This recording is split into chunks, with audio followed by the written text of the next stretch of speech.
Olá! Hoje a gente vai desvendar um quebra-cabeça que movimenta a economia mundial. Como é que uma empresa garante que vai receber por um produto que está do outro lado do planeta? Ou o contrário, como ela paga por algo que ainda nem viu?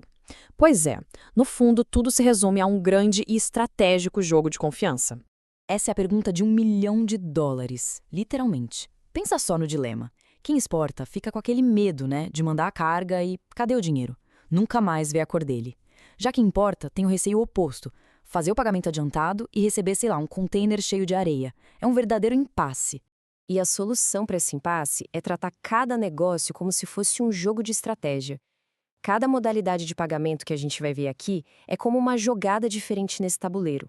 Uma aposta calculada com seus próprios riscos e, claro, suas recompensas. Tudo pensado para proteger cada um dos jogadores.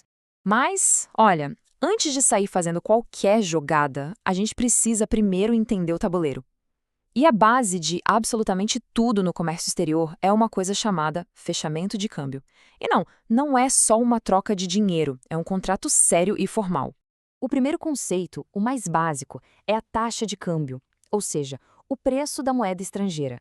Por exemplo, quantos reais eu preciso para comprar $1? Essa taxa, como a gente sabe, muda o tempo todo, sobe, desce, e é por isso que o momento de travar esse valor é tão decisivo para o negócio. Agora, o pulo do gato está aqui, no spread cambial. É assim que o banco ganha dinheiro na alteração. O spread é basicamente a diferença entre o preço que o banco paga pela moeda e o preço que ele vende essa mesma moeda para o cliente. Pensa nisso como a taxa de serviço do banco, que já vem embutida ali na cotação. Bom, e o fechamento é a hora da verdade. É quando a taxa de câmbio é finalmente fixada, travada. A partir dali, a empresa está protegida das variações do mercado. Aí o contrato é formalizado e aqui no Brasil, toda operação é registrada no Sisbacen, que é o sistema do Banco Central. Ou seja, tudo dentro da lei. Certo, tabuleiro entendido, regras básicas na mão, então vamos para as jogadas.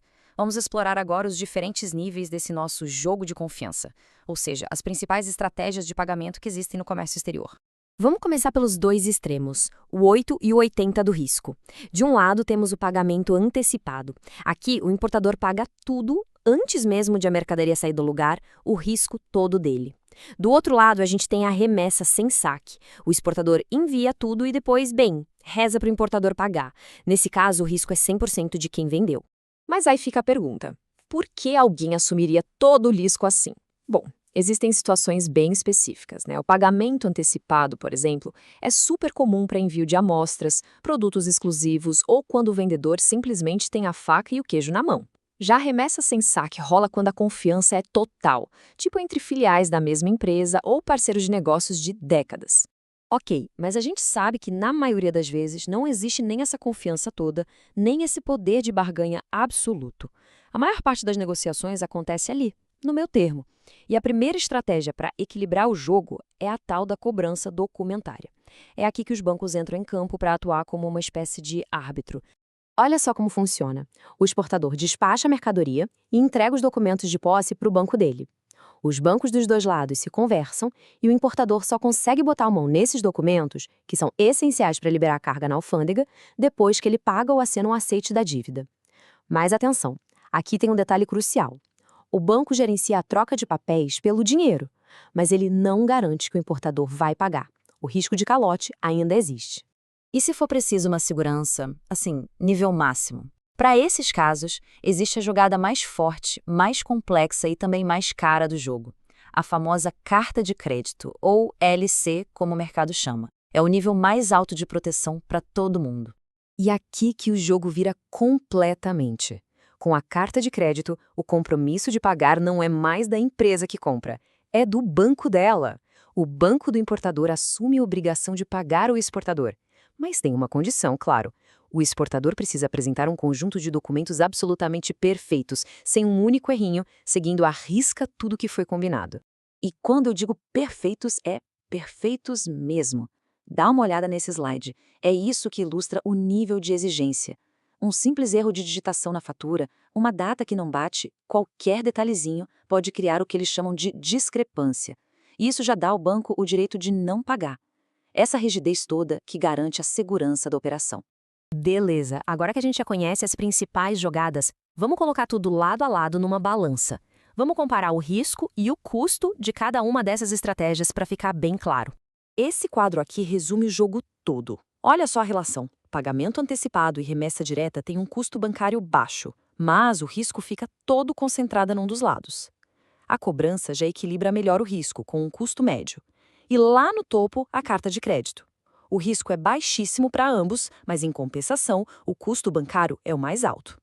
A pergunta que toda empresa precisa se fazer é: quanto custa a tranquilidade?